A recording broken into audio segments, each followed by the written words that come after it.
আমরা আজকে শুরু করছি থিয়েটার ওয়ার্কশপ, অর্থাৎ মালবাজারের একটি চিরপরিচিত নাট্যগোষ্ঠী যেটার নাম হচ্ছে মাল অ্যাক্টওয়ালা। তারা বাংলাদেশ থেকে সুনাম অর্জন করেছে এবং পশ্চিমবঙ্গের বিভিন্ন প্রান্তে ছড়িয়ে ছিটিয়ে নাটক করছে, যার সদস্য আমি আছি। বর্তমানে আমার কাজের জন্য আমি এখন কিছুটা ডিটাচ হয়ে আছি। সেই ওয়ার্কশপ যখন বললো যে সুধাংশু বাবু যে একটা ওয়ার্কশপ করতে যাচ্ছি বাচ্চা কাচ্চাদের নিয়ে, তখন সাথে সাথে আমি গ্রুপে একটা পোস্ট করে দিলাম, আর তাতে সবাই রেডি হয়ে গেল। এরপরে আজকের দিনে আমরা এই সেই ওয়ার্কশপের এই দিনটাতে এসে পৌঁছে গেছি, যেখানে অ্যাক্টওয়ালার সম্পাদক সুধাংশু বিশ্বাস এবং সহ সম্পাদক সুরজিৎ বোস এবং কার্যকারী সদস্য রুদ্রাংশু বিশ্বাস তারা এসেছে। তারা কিছু ওয়ার্কশপ করে, অর্থাৎ নাটক আমাদের জীবনে কত প্রভাব বিস্তার করতে পারে বা নাটকটা কিভাবে করা উচিত, কি করতে হবে, সেই সমস্ত কিছু বিষয়গুলো তুলে ধরবে। ঠিক আছে, বাচ্চারা কোনো কথা বলবে না, একদম মুখে আঙুল দেবে, সবাই সোজা বক্সিদা বক্সিদা, একদম বক্সিদা বক্সিদা করে বসো, বক্সিদা বসো, একদম একদম সোজা। ঠিক আছে, যা দেখাবে দেখবে, কোনো হাসাহাসি করবে না, সম্পূর্ণটা তোমরা সুন্দর করে অনুভব করো। ঠিক আছে, অসংখ্য ধন্যবাদ ভারপ্রাপ্ত প্রধান শিক্ষক জনি সরকার এবং আমাদের ত্রিশিংলা জুনিয়র হাই স্কুলের প্রধান শিক্ষক আমাদের শঙ্কর স্যার, অন্যান্য শিক্ষক শিক্ষিকাবৃন্দ যারা উপস্থিত আছেন এবং তোমরা যারা ছোটরা আজকের ওয়ার্কশপে সামিল হওয়ার জন্য এখানে এসেছি। ওয়ার্কশপ অর্থাৎ এই কর্মশালা থিয়েটারের কর্মশালা। নাটক এমন একটা শিল্প যে আমাদের শুধু দেশের নয়, আমাদের সমগ্র বিশ্বের প্রাচীনতম শিল্প হচ্ছে এই নাট্যকলা। হ্যাঁ, তো এই নাটক তোমরা সবাই জানো যে তোমরা সিনেমা দেখেছো, দেখো তো, টিভি দেখো তো, টিভিতে অ্যাক্টিং করতে দেখো না, বড় বড় স্টারদের কথা তো সবাই জানো, তাই তো? আমির খান, শাহরুখ খান, তাই তো, অমিতাভ বচ্চন, শুনেছে তো নাম এদের? হ্যাঁ, এরা কিন্তু সবাই এই নাটক করে তারপরে স্টার হয়েছে, থিয়েটার করেছে তারপরে স্টার হয়েছে। হ্যাঁ, নাটক করার পরেই কিন্তু আস্তে আস্তে এত বড় এত নামী অভিনেতা হয়েছে। তো জীবনে চলার পথে আমাদের শুধু আমাদের যে বইয়ের যে শিক্ষা, আমাদের যে পুঁথিগত শিক্ষা যেটাকে আমরা বলি, আমরা যে বই পড়ছি, এই বই তো আমাদের পড়তেই হবে। এটা তো প্রাথমিক শিক্ষা, প্রাথমিক জ্ঞানার্জন। এখান থেকেই আমরা আমাদের চলার পথের একটা দিশা নির্দিষ্ট হয়ে যাবে। কিন্তু তার সাথে সাথে আরো যে শিল্পকলা রয়েছে, তার মধ্যে গান রয়েছে, তার মধ্যে আবৃত্তি রয়েছে, তার মধ্যে নাটক রয়েছে, তার মধ্যে আঁকা রয়েছে, ড্রয়িং আছে না, এই সমস্ত কিছু, এই শিল্প চর্চাও কিন্তু আমাদের অত্যন্ত প্রয়োজনীয় একটা বিষয়। কার মধ্যে কি প্রতিভা লুকিয়ে আছে আমরা কেউ জানতাম? আমরা সবাই জানি যে দস্যু রত্নাকর কে ছিলেন? বাল্মীকি। তিনি তো দস্যু ছিলেন। সেই দস্যু রত্নাকরই সেখান থেকে বাল্মীকি মানে তিনি মহর্ষিতে রূপান্তরিত হলেন এবং তার মুখ নিঃসৃত যে শ্লোক, এটা ইতিহাসবিদরা বলেন, পুরাণ লেখকরা বলেন যে তার মুখ নিঃসৃত সেই শ্লোকই নাকি প্রথম শ্লোক যা ব্যবহৃত হয়েছিল এই নাট্যকলাতে, বাল্মীকি। তো সেখান থেকে দেখো, দস্যু থেকে বাল্মীকি হয়ে গেছে।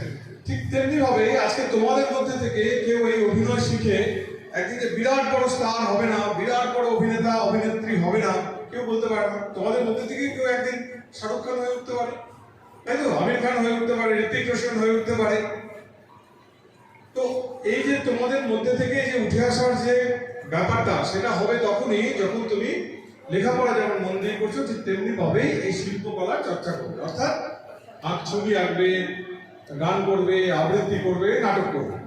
এবং মজার ব্যাপার, নাটক এমন একটা জিনিস যে নাটকের আজকে এই ওয়ার্কশপ এখানে আমরা করতে এসেছি, এমন একটা জিনিস যেখানে শুধু অভিনয়, শুধুমাত্র আমরা একটা ডায়লগ বললাম বা একটা কথা বললাম সেটাতেই মানে শাহরুখ খান বা সালমান খান বা অক্ষয় কুমার কে হতে চাও?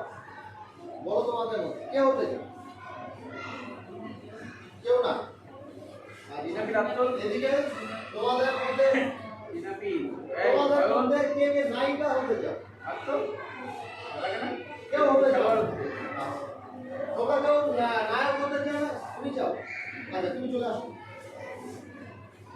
তোমাদের মধ্যে কেউ নায়িকা হতে চাও? বাংলার ভিডিও বাংলার ভিডিও আজকে যে বলছে এ দেব হতে যাও, দেব জিৎ দেব হতে যাও, চলে আসো।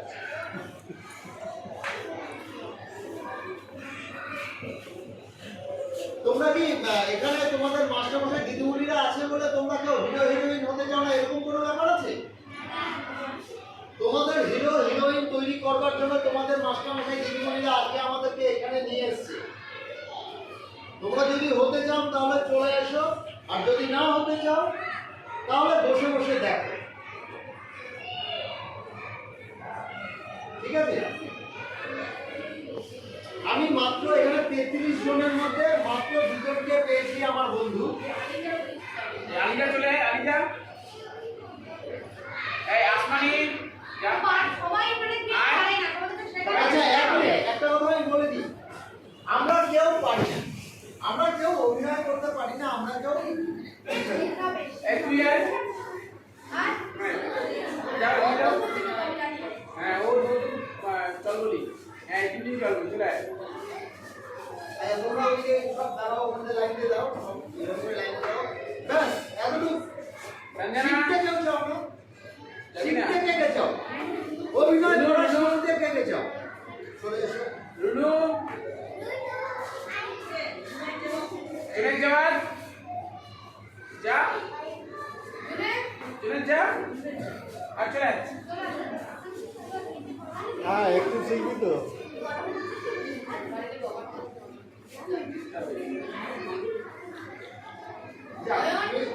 আমি 7 জন বন্ধুকে পেয়েছি, আমার 7 জন বন্ধুকে আমি পেয়েছি যারা এখানে আমার মনে হয় অভিনয় করতে চায়, অভিনয় শিখতে চায়। আর বাদ বাকি সবাই কি লজ্জা পাও? লজ্জা পাও না? মনে ইচ্ছে থাকলে বলো।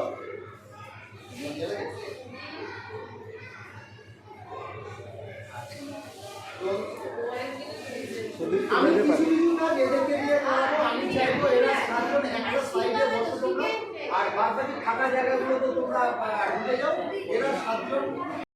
তাহলে বাড়িতে কাজ আছে, হ্যাঁ মোবাইলে ওটা তো শোনো, গান কে কে শেখো, তুমি শেখো, গান শেখো। আচ্ছা তুমি গান শেখো, ও গান শেখো, তাই তো? তুমি কাজ কোথায় শেখো? তুমিও তাই? ক্লাস হচ্ছে পরে করছি। আচ্ছা নাচ কে কে শেখো? সবাই নাচ শেখো, শেখো তোমরা? আচ্ছা কি কোনো স্কুলে? কোথাকার? এই স্কুলে কেউ শেখায়? আর এটা তো স্কুলের মাধ্যমে শেখায়, মানে বাড়ি থেকে যেরকম ওই স্কুলে মানে নাচের স্কুলে নাচ কে কে শেখে? নাচের স্কুলে নাচ কে কে শেখে? মানে হয়তো কেউ এসে শিখিয়ে যায়, বুঝতে পারলে কথাটা? কোনো টিচার তোমার বাড়িতে এসে শিখিয়ে যায়, বা তোমরা গিয়ে টিচারের বাড়িতে শেখো, এরকম তো আছো?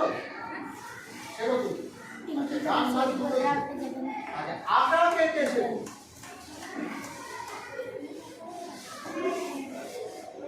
গুড। আচ্ছা তবলা বাজানো কে কে শেখো? সেটা কোথা থেকে বলতে যাচ্ছে যে ওরা পারে এইটুকু না আঁকে, কিন্তু শেখার কথাটা বুঝতে পারছি। আচ্ছা যে আমি একটা কথা বলিনি, আমি যেগুলো জিজ্ঞেস করছি কথাটা হচ্ছে যেরকম আমরা বাড়ি থেকে আজকে একটা ইউনিফর্ম পরে আমরা স্কুলে এসেছি, এখানে স্কুলের টিচাররা আছে, ঠিক আছে? আমরা এই স্কুলে এসে আমরা কি করছি? পড়াশোনা করছি, পড়াশুনো শিখছি। আমরা পড়াশুনো শিখতে এসেছি কোথায়? শিক্ষক শিক্ষিকাদের কাছে, তাই তো? শিক্ষক শিক্ষিকা মানে জানো তো? আমরা শিক্ষা অর্জন করতে এসেছি শিক্ষক শিক্ষিকাদের কাছে, সেটা হচ্ছে একটা স্কুলে। এরকম ভাবে নাচের স্কুল আছে, গানের স্কুল আছে, বিভিন্ন তবলা বাজানো বা নানান ধরনের স্কুল আছে, আঁকার স্কুল আছে, এরকম স্কুলে গিয়ে গিয়ে অন্যান্য জিনিস কে কে শিখতে যাও?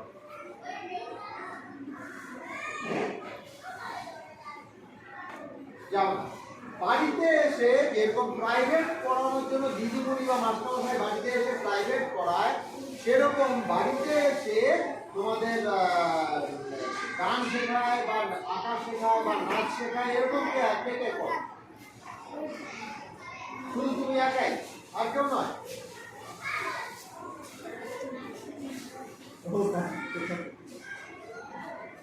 আচ্ছা, ঠিক আছে। তো তুমি কি আমার এখানে এসে দাঁড়িয়েছিলে অভিনয় করবার জন্য? তা তুমি নাচ শেখো, গান শেখো, তাহলে অভিনয় কেন শিখবে না? কি নাচ? হয়তো কিন্তু আমি তোমাদেরকে বলবো বা তোমরা আমাকে কিছু বলবে, সেটাকে আমার মনে রাখতে হবে। মনে রাখাটা মুখস্থ করা, যেটাকে বলি আমরা মুখস্থ করাটা হচ্ছে মূল। মুখস্থটা আমাকে করতে হবে, ঠিক আছে? তার মানে মুখস্থ করা মানে আমাকে পড়াশুনো জানতে হবে। আমি যদি পড়াশুনো না জানি তাহলে আমি পড়বো কি করে সংলাপগুলো?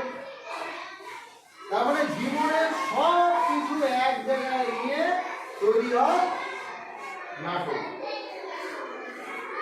কি তৈরি হয়? জীবনের সব কিছুকে এক জায়গায় তৈরি করে একটা ফুল ফোটানোই হচ্ছে নাটক, ঠিক আছে? তাহলে আমরা বুঝতে পারছি যে নাটকটা কতটা জরুরি জিনিস। আমরা নাচ শিখে আমরা কিছু পয়সা নষ্ট করি, আমরা নাচ শিখে নাচ গান শিখে হয়তো কিছু সময় নষ্ট করি, সময় নষ্ট। কারণ তোমরা কেউ বলতে পারবে এখানে অনেক দাদা দিদিরা আছে যারা নাচ গান শিখেছে, আজকে মুম্বাইতে বা দিল্লিতে বা কলকাতায় তারা গান করছে, ক্যাসেট বেরিয়েছে, বলতে পারবে কেউ আছে এদিকে?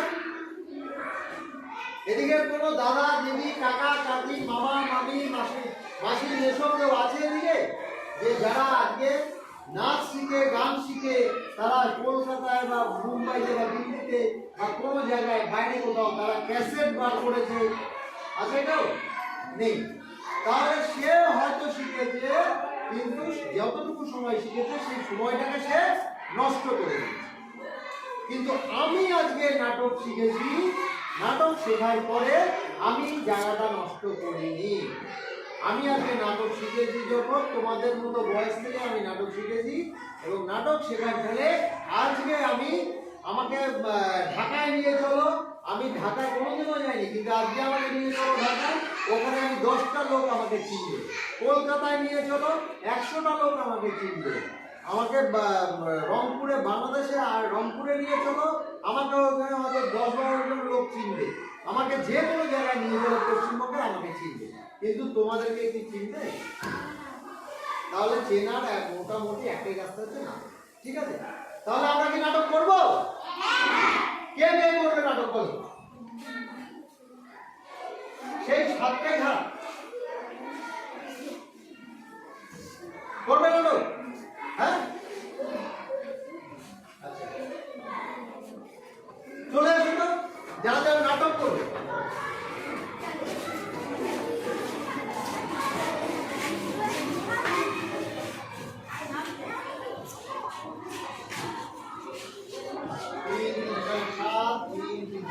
বাহ, 14 জন হয়ে গেল।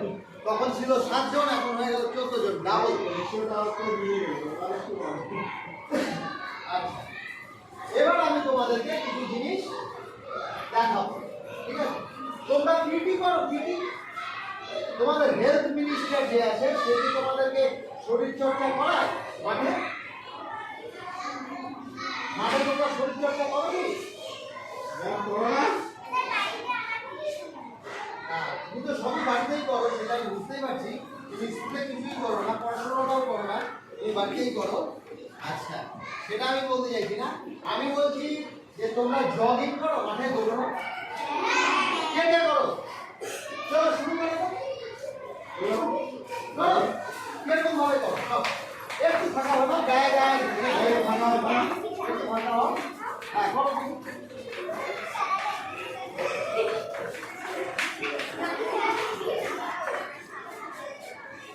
জগিং তুমি যেটা করছো এটা অ্যাকচুয়ালি নয়, এই হাঁটুটা ওপরে উঠবে, আরো উঠবে, হ্যাঁ, ভাগ হবে, এরকম ভাগ হবে, শরীর থাকবে সোজা, বডি থাকবে সোজা, হাঁটু হবে ভাগ, এটাই হচ্ছে জগিং। ঠিক আছে, কিরকম?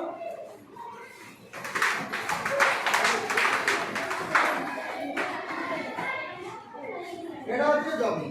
এটা হচ্ছে আমাদেরকে প্রথমে নাটক করতে গেলে আমাদেরকে দিতে হবে। তোমরা দেখছো, দেখতে পাচ্ছ তো? আর তুমি এলে না কেন? তুমি নাচ করো, গান করো, তুমি কেন নাটক করবে না? লজ্জা লাগে? এই লজ্জা জিনিসটা হচ্ছে নাটকের ক্ষেত্রে খুব বাজে। লজ্জা করলে পরে আমার চলবে না, লজ্জা করলে আমার চলবে। আচ্ছা, তোমাকে আমি একটা কথা বলি, আতা গাছে তোতা পাখি ডালিম গাছে মৌ, এত ডাকি তবু কথা কও না কেন বউ। কেউ বলবে না, তুমি বলো। কিচ্ছু শুনতে পাচ্ছি না আমি এখান থেকে, তোমরা শুনতে পাচ্ছ? আমি তো এখানে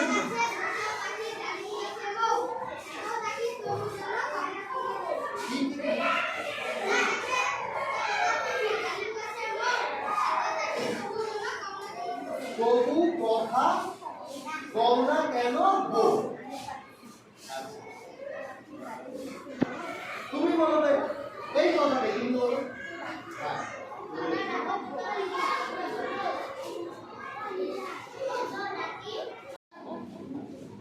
এবার মনে করো আমি একা নই বা তোমরা একা নেই, ওখানে কজন আছো? তোমরা কজন আছো? 4 জন। এই 4 জনকে আমার স্টেজ ভাগ করে দিতে হবে, তাই তো? তাই তো? এবার দাদা কয়জন আছে? দাদা কজন আছো? 1 জন। বোন কজন? 3 জন।